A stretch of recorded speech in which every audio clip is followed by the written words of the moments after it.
Assalamualaikum, balik lagi dengan aku Sai di channel Join Gcam.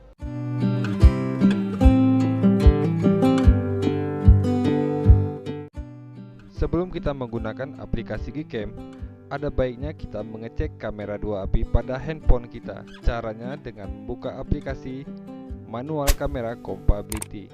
Untuk aplikasinya gratis, bisa didapatkan di Play Store. Di sini kita ketik aja Manual Camera Compatibility. Nah, di sini karena udah aku install, langsung aja kita buka. Nah, tampilannya seperti ini, sangat simpel. Kita klik aja Start.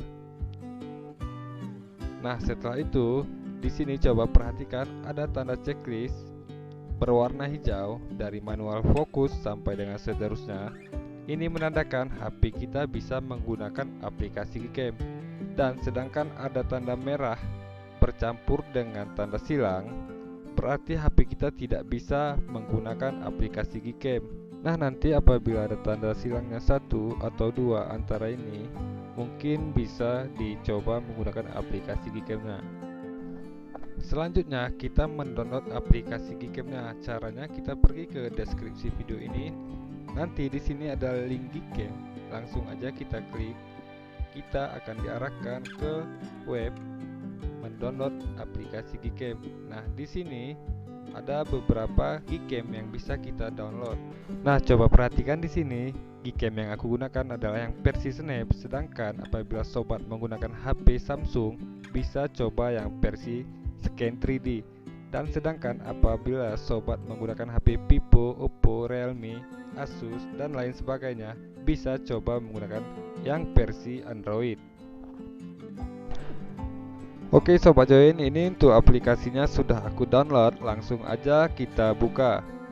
Nah, di sini kita perlu aksi untuk mengklik. Di sini kita klik aja izinkan. Lalu kita klik izinkan lagi sampai dengan semuanya selesai. Nah, apabila sudah seperti ini, kita perlu pergi ke menu setting. Kita pilih yang tanda panah di atas, lalu kita pilih yang opsi gear. Nah, apabila sudah seperti ini, kita pilih yang opsi config, lalu kita klik save. Nah, di sini kita ketik aja bebas. Ini bertujuan untuk menimbulkan folder config di file manager. Nah, setelah itu kita kembalikan.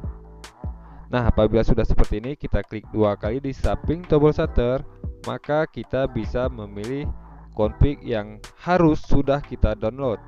Nah, untuk config ini kalian bisa download di deskripsi video ini secara gratis. Nah, langsung aja kita klik. Nah, apabila tampilannya seperti ini, berarti Gcam berhasil kita gunakan. Dan di sini ada lensa utama dan juga lensa ultrawide dan lensa makro. Nah, sampai sini dulu tutorial kita hari ini. Bagi sobat join yang baru bergabung, jangan lupa tekan tombol like, subscribe, dan juga lonceng notifikasinya untuk update tutorial Gcam di channel Join Gcam.